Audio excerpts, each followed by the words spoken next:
Thought I'd do a quick off the cuff review of the Champion Store.com when it comes to SEO and UX. I've had a very brief browse of it before this, so cheating a little bit, but yeah, I found a few bits that I think there's room for improvement. So straight away when you go on there, very responsive, loads really quick, which is the main thing. We're not just looking to improve page speed insights and call that SEO.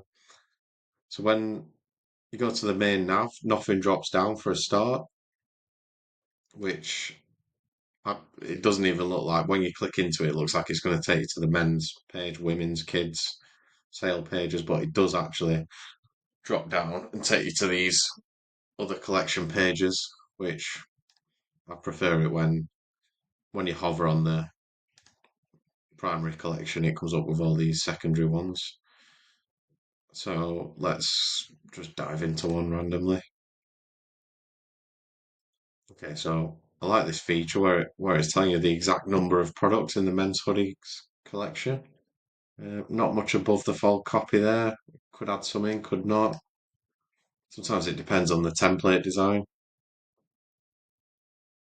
Okay, so there's a lot of variation in the colours and styles at the top, which is positive.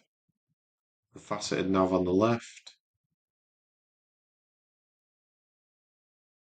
So that doesn't quite make sense logically where there's two subcategories within the hoodies primary category. There's actually sweatshirts in there where that should be a separate collection, which I'm sure it is, but this should just be hoodies completely.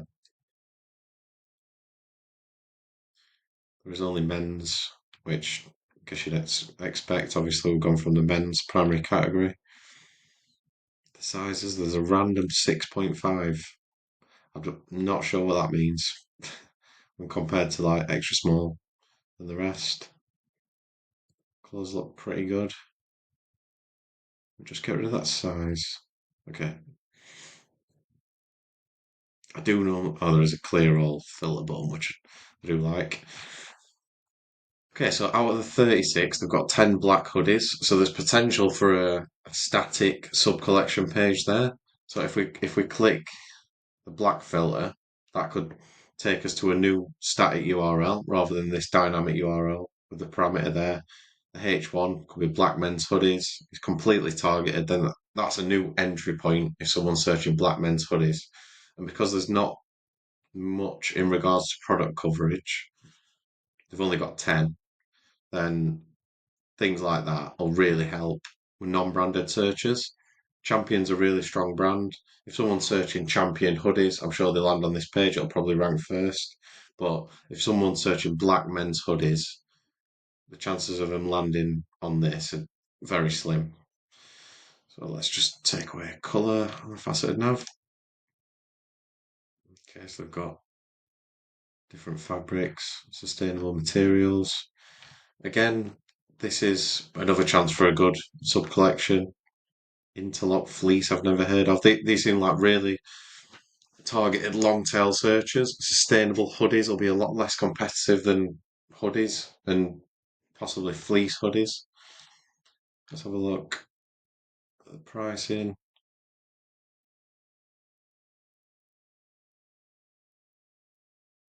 I mean, yeah, that's useful for UX. There is the possibility people do search for hoodies under 50 quid or 100 quid or whatever.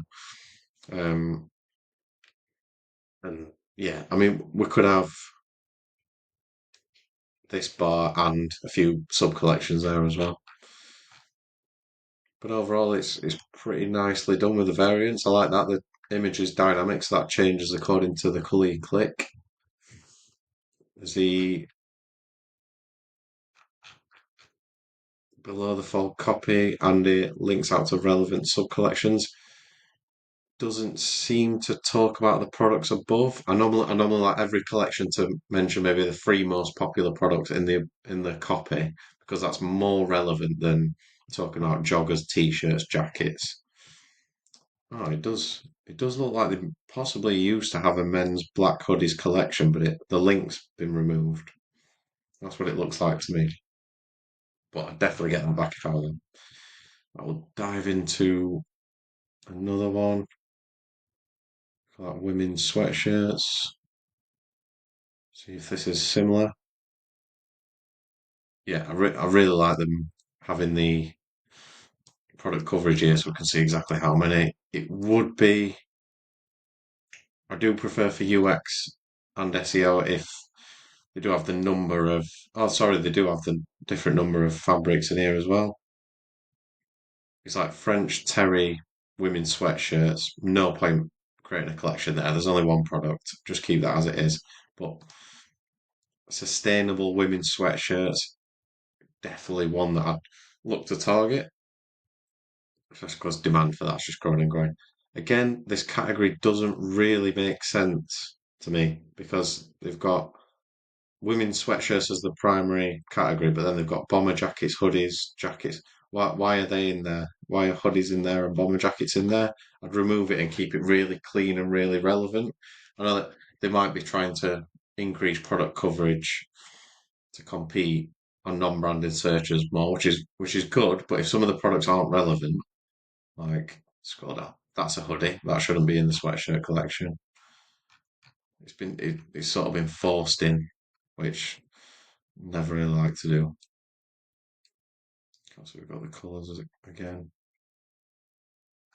Plenty of potential for new subcategories. Black women's sweatshirts, brown women's sweatshirts. Probably not brown. So, how many brown? No, I won't do brown. There's only one. We don't normally like to go by a rule where it's three products or more um, that justify a collection. Index and archives, I'm not too sure what that means, to be honest, just logically so. Think about renaming that. If it's previous products that have been there, then I don't know. There's got to be a better phrase than index and archives because I'm not sure what that means, unless that's a specific collection. Archives selection, maybe like discontinued or something like that. So index and archives t-shirts.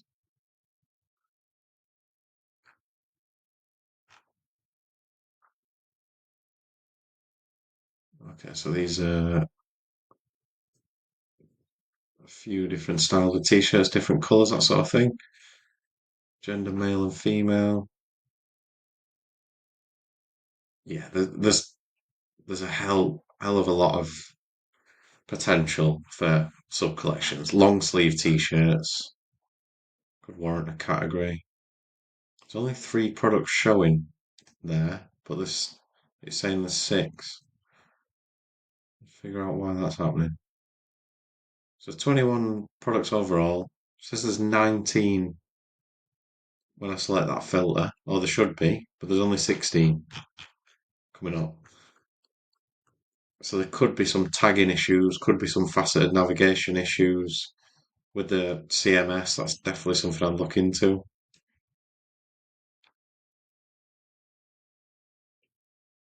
I mean, these are big sort of sub collections, but these are definitely worth looking into. Just men's jacket sale. There's only 8 showing. That's a lot for a bigger category. How many men's t-shirts have we got? 28. So,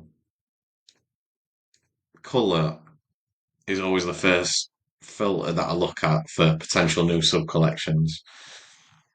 It's really easy to differentiate by. There's normally always potential in the primary colours like blue and red and well black as well, not a primary one, but like blue men's t-shirts on sale. It's the competition level for that is going to be so slim. And a lot of big sites do this where they rely on the brand. I'm sure it's very profitable, making thousands a month without even targeting non-brand. But there's still the potential there to target non-branded collections. Where 60% of organic revenue roughly comes from collection pages as a first entry point, and they lead onto product pages, obviously. But A lot of the bigger brands just rely on branded searches. You don't have to harm UX or SEO, or there's a bit of an overlap there when you're creating these new sub collections. But yeah, overall, there's a lot of room for improvement on this site.